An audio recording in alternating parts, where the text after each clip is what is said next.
Bonjour à tous et bon retour sur ma chaîne. Aujourd'hui, on va regarder l'action AXA. J'ai échangé avec vous ce week-end dans les commentaires sur l'action AXA et je vais prendre allez, 5-10 minutes pour faire un point sur l'action. On va regarder, essayer de donner des pistes. Alors, donc c'est bien sûr comme d'hab pas un conseil en investissement, hein. C'est juste un partage d'avis qu'on peut avoir en commun ou non, de façon à échanger avec vous autour de notre passion commune, bon pour la plupart sur cette chaîne, qu'est la bourse. Allez, c'est parti.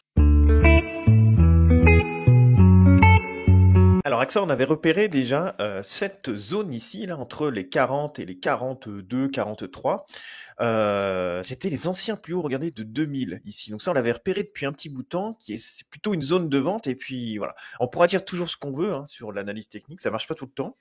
Mais des fois, ça permet quand même d'orienter un peu nos décisions. Au niveau probabilité, on sait qu'on a probablement plus de chances ici qu'il y ait des prises de gains vers cette zone-là. Et on a probablement plus de chances de trouver des acheteurs sur ces zones ici horizontales, voilà, ou autrement sur des RSI qui sont un peu plus faibles aux alentours voilà, des 25, des 20, en dessous des 30, quoi, entre 20 et 30. On a plus de chances d'avoir des rebonds en achetant ici et on a plus de chances ici de trouver des vendeurs. Voilà. Donc ça sert aussi à ça l'analyse technique. Ça prédit pas le futur, mais ça permet de se servir du passé, de ce qui s'est passé avant, pour éventuellement prendre des décisions rationnelles. Alors pas forcément judicieuses, hein, parce que des fois l'action elle repart à la hausse, hein, mais au moins rationnelles. Si on a acheté par là au niveau de la moyenne mobile 200, quand on a récupéré la moyenne mobile 200, celui qui a acheté ici, vous voyez, et qui sort là, il prend 88%. Bon, c'est quand même assez rationnel, après une hausse de 88% hors dividende, bien sûr, de prendre des bénéfices. Voilà, ça se conçoit. Surtout sur des zones comme ça qui potentiellement peuvent être des zones de prise de gain. Bref, alors, AXA. Ce qui me chagrine, voilà, en format semaine, elle est bien. Elle est belle en format semaine. Si on la regarde, après c'est une action de rendement quand même, donc j'aime bien la regarder dividende ajusté, hein, parce que je trouve que c'est plus parlant, ça vous fait le gain, le bénéfice total de votre position. On peut voir qu'elle est très très bien cette action, il n'y a pas de problème. Depuis 1990, donc je vais prendre à peu près par là qu'on puisse voir le pourcentage à l'écran. Non, c'est encore, je décale un peu. Hop, je vais prendre par là. Vous voyez, ça vous retourne quand même 1600%, quoi, 1500% depuis les années 90. Donc voilà, ça bat largement l'immobilier, hein. Elle est bien, elle est un petit peu parabolique là, ces derniers temps, donc elle est, voilà, ça peut aussi à un moment donné se dire, bah ouais, ça peut être un petit peu chaud. Il y a eu des périodes, donc là c'est 2000, 2001 la crise de 2008, là on va retrouver le Covid, vous voyez, et puis 2022 qui est une année quand même baissière, mais bon, elle est bien, il n'y a rien à dire, hein. Après, elle corrige dans sa tendance haussière, donc potentiellement, on pourrait trouver des acheteurs sur cette zone-là si elle conserve sa tendance, vous voyez. À chaque fois, si on la compare avec les dividendes, dès qu'on était depuis 2023 sur la moyenne mobile 50, on a à chaque fois trouvé des acheteurs. On était un petit peu plus bas et on a trouvé des acheteurs. Donc voilà, là ce qui serait bien, c'est qu'elle se reprenne.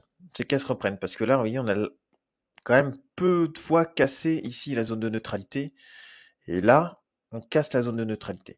Donc ça, c'est pour moi, c'est un premier warning dessus. Donc on casse la zone de neutralité.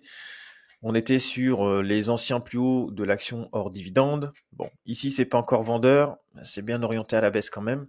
Donc en format semaine, pour le moment, la tendance, elle est toujours là. On est toujours sur une phase de correction et sur achat. Et on fait, vous voyez, le RSI fait des plus hauts de plus en plus bas. Donc il y a de moins en moins de force d'achat pour le moment. Bon.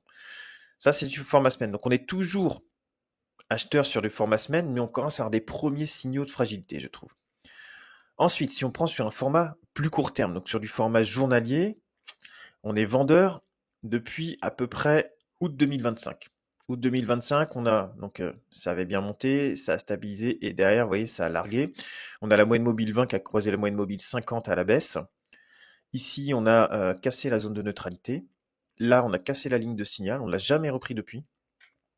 Ensuite, on est venu sur la moyenne mobile 200, ça a été acheté au niveau de la moyenne mobile 200, ça tenait, et là, boum, on a vraiment cassé. Donc en format journalier, c'est baissier, c'est-à-dire qu'on a un signal de vente avec la moyenne mobile 20 sous la moyenne mobile 50, on est sous la moyenne mobile 200, deuxième vente, troisième point de vente avec un RSI qui est sous la zone de neutralité, et une MACD qui est sous la ligne de signal.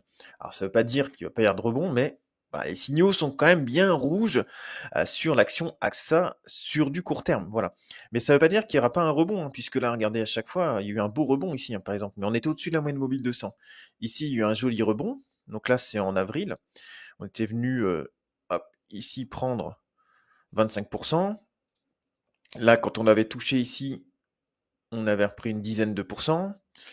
Donc là, pourquoi pas, si elle rebondit, venir voilà, au moins taper la moyenne mobile 200 périodes. Voilà. Mais pour moi, c'est baissier. Hein. C'est baissier. Voilà, les signaux graphiques sont là.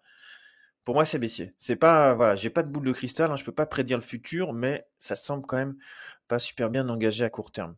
À long terme, par contre, il y a pas de problème. Mais toujours dans la tendance, quoi. Faudrait pas qu'elle vienne, voyez, hop, comme ça, casser vraiment sa tendance. Qu'il y avait une belle tendance là en 2000. C'était bien cassé en 2008, c'est pareil. Après, la configuration un petit peu différente. Là, c'était la bulle Internet. Là, c'était la crise financière de 2008. Donc, ouais, on était plutôt sur des périodes de crise. La Covid, c'est pareil. Donc, voilà. Je pense que alors, je suis peut-être trop méfiant, hein, vous me direz hein, dans les commentaires, mais peut-être trop méfiant sur l'action, mais voilà, je me méfie quand même de ces signaux en court terme. Voilà. Sur du moyen terme, ça passe encore, mais on commence à avoir des petites alertes. Alors maintenant, on va regarder l'action un peu en général, quoi.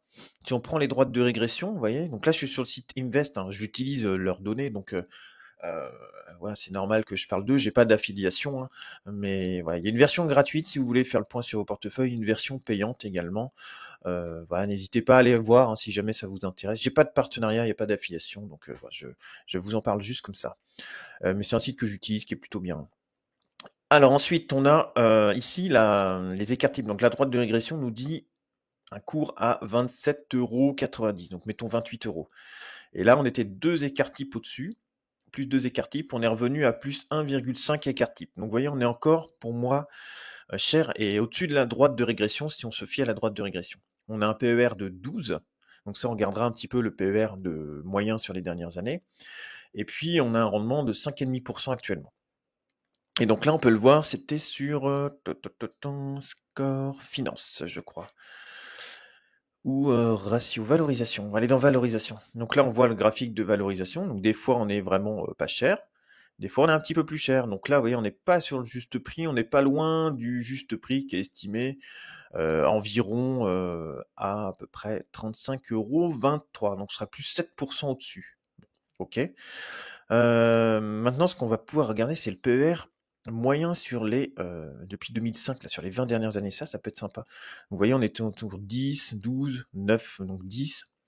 26, donc après il y a peut-être des erreurs, hein, 82 ça me paraît bizarre sur 2010, 9, là on était à 5, 7, 7, 10, 9, vous voyez 10, on est aux alentours de, allez, je pense qu'on a une moyenne de 10 sur le PER sur les 20 dernières années, et là on est à combien? On est à 12, donc vous voyez on est un petit peu surévalué par rapport à ce qui se faisait d'habitude sur cette action, donc il faut prendre aussi d'autres choses en compte, c'est l'évolution du chiffre d'affaires et toutes ces choses-là, donc si on prend le chiffre d'affaires, il est plutôt en train de baisser sur les dernières années. Si on prend le bénéfice net, lui par contre, il est plutôt en train de monter sur les dernières années. Après, on a un dividende qui est croissant. Voilà, c'est une entreprise qui n'a pas de dette, qui est plutôt bien. Hein, donc, mais je pense que voilà, si on prend ces quelques indicateurs-là, PER, graphiquement, je pense qu'on pourrait descendre 35, pourquoi pas déjà dans un premier temps. Et puis après, par extension, s'il y a un petit peu de panique, venir mettre un petit coup sur les 31. Ça fait combien? 31, 32? Moins 15 en dessous, quoi. Sur un coup de panique, pourquoi pas? Pourquoi pas? On serait pas encore en zone de survente semaine. Là, il y a encore de la marge. De temps en temps, on était plus bas en format semaine. Hein, vous voyez, on n'y va pas régulièrement, mais tous les 2-3 ans, on vient faire un petit tour par là. Donc, voilà. Donc sur un prix aux alentours des 33-35, ça paraît cohérent sur l'action par rapport à ce qu'elle faisait les autres années, sur les 15-20 dernières années. Maintenant, un petit coup de panique, là, retour sur la moyenne mobile 200, déjà, pourquoi pas, aux alentours des 31, voilà, ça pourrait le faire. Mais voilà, elle est bien, mais attention aux signaux qu'elle donne quand même. Donc dites-moi ce que vous en pensez, vous, si vous êtes plutôt acheteur dessus. Voilà, moi je reste mitigé dessus. Donc voilà, n'hésitez pas à me dire en commentaire. Je vous souhaite à tous une excellente journée.